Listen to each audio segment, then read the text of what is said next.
Somewhere getting a lot of credit lately as an up and coming destination, which is seeing more and more tourists every year, especially for the area it's in, is Romania. Now, the Balkans and the Eastern Europe have started to gain traction recently as a much more budget friendly option to Western Europe, which is just seeing skyrocketing prices. And Eastern Europe and the Balkans have a lot to discover. They also have dramatic mountain drops onto big lakes like a Lake Como. An alternative to this is somewhere like Montenegro. And people are starting to see that another alternative to countries full of castles and mountain ranges is Romania.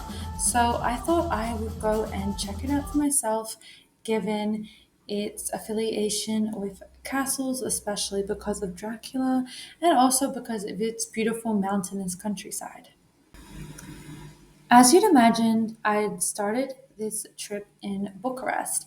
And what you've seen just now is some of the most famous attractions in Bucharest, which include this giant 3 or 4 story library slash bookshop. Also, the Van Gogh Cafe, which I must say is definitely overrated, which I mean, you kind of expect.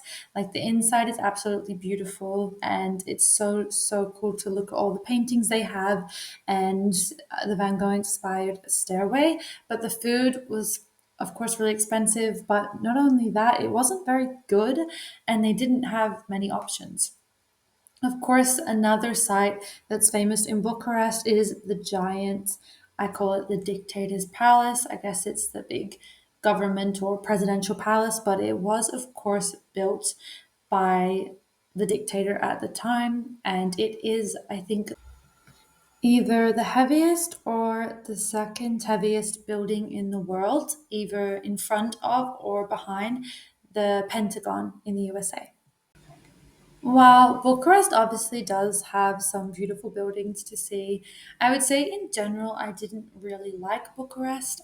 It has a good nightlife and good party scene, which is enjoyable, but in terms of the city itself, I wouldn't say I was impressed. Some people call it like the mini Paris, but I think definitely it is the mini Paris because it has like their own Arc de Triomphe and the city center out of, I guess, the other capital cities in that part of Europe. It's definitely the most Parisian inspired, but I would say it definitely has no similarities to Paris. Paris is definitely 10,000 times more beautiful.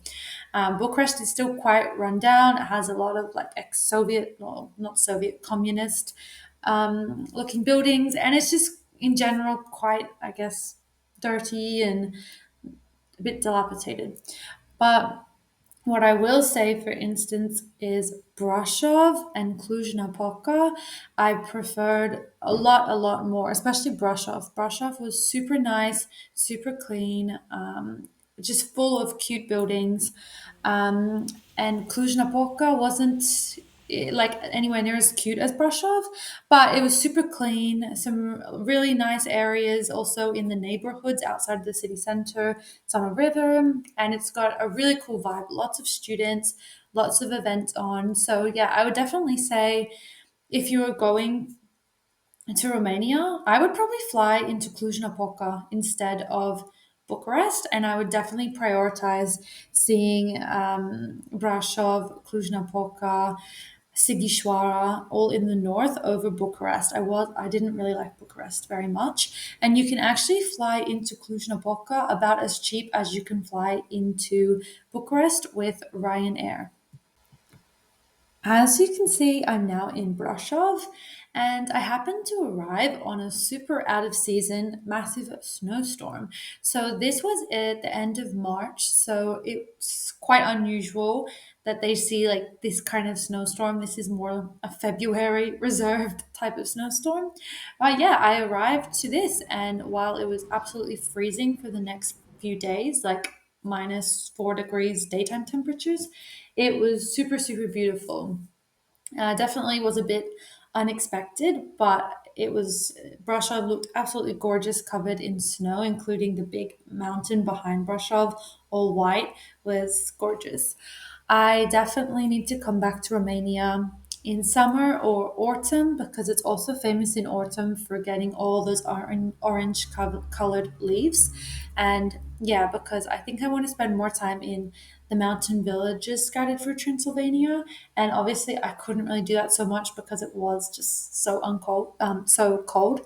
And I was also just relying on the trains, which also they're cheap and they're sort of decent connected, but they're so slow. Like I think they go max speed like 50 or 60 kilometers an hour. Like it's unbelievable how slow they are. So I think you really need to rent a car if you want to see truly what Romania has to offer. And considering it was so cold when I went, I didn't think it was worth it, but I definitely think to go back in summer or autumn and I'll definitely rent a car.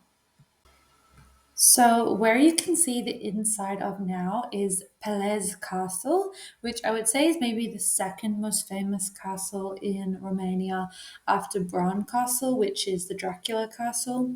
But I'd read online that Pelez Castle was actually better and that Bran Castle was a bit of a tourist trap just because of its affiliation with Dracula, and that Bran Castle was even smaller than Pelez Castle. So I decided to take that advice and I went to Palais Castle, and I must say it was really beautiful, especially because in the behind the castle you're surrounded by mountains, so you can see the snow-capped mountains all around and you've got the castle.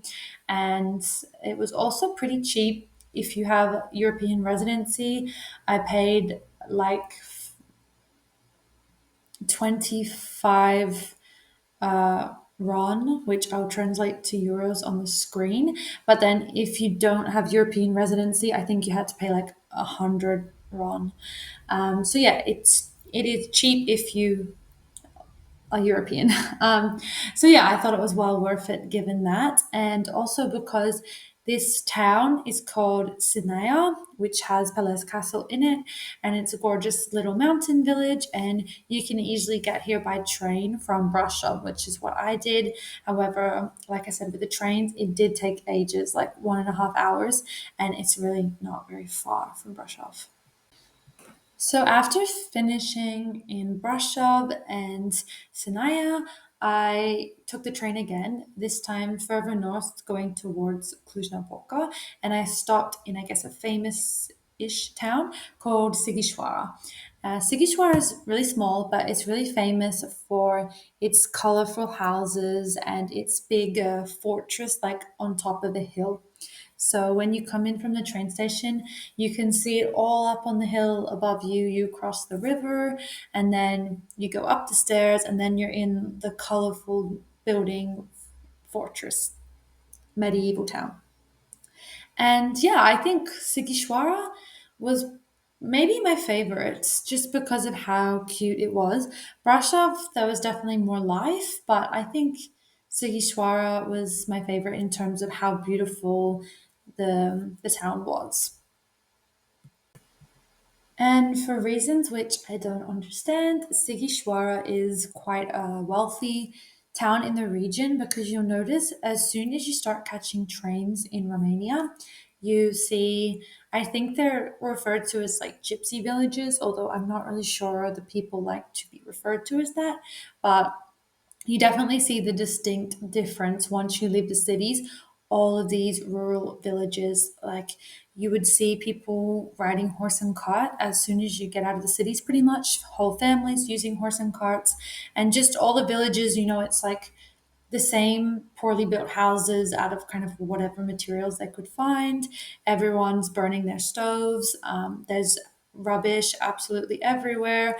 Lots and lots of herding dogs. Like you can just see it. They're very, very poor villages living very rudimentary lifestyles. And then out of nowhere comes Sigishwara, this like super wealthy town for the region because it is surrounded by all of these poor villages.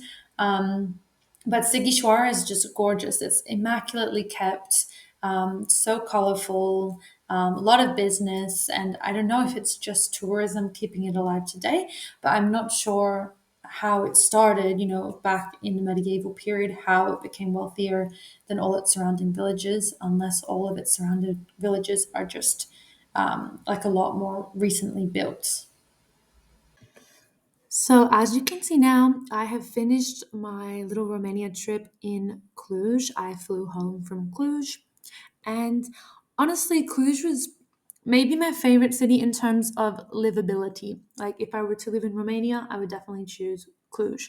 Um, it's just a very young city. Like, most people there are young, they're university students, they come intra and extra EU. So you really have like a mix of people from all over the world coming to study there. And that also means there's lots of events that are now going to Cluj instead of Bucharest, actually, because I would say Cluj is more like the vibrant city of Romania, and Bucharest is more like the corporate one, like where you go to get jobs. So yeah, Cluj I think is really up and coming, and I think if it hasn't already, it's probably already taken over Bucharest really as like the place to go in Romania for good vibes. But as I said, I definitely need to come back to Romania in the warmer months because there's many things I missed just because I decided to only do a short trip given it was early March, so I didn't think it was worth it to spend much longer just because the weather was still so bad, so cold, and yeah. So several must-dos in Romania, though, is of course the Transylvanian road, the really famous winding road up high into the mountains. And I apologize, I'm sure I pronounced that wrong. And then, of course, the Romanian countryside in the Carpathian Mountains and through Transylvania. I definitely need to spend good time just going through all those little villages in the mountains and exploring all that it has to offer. So I'll be back, Romania.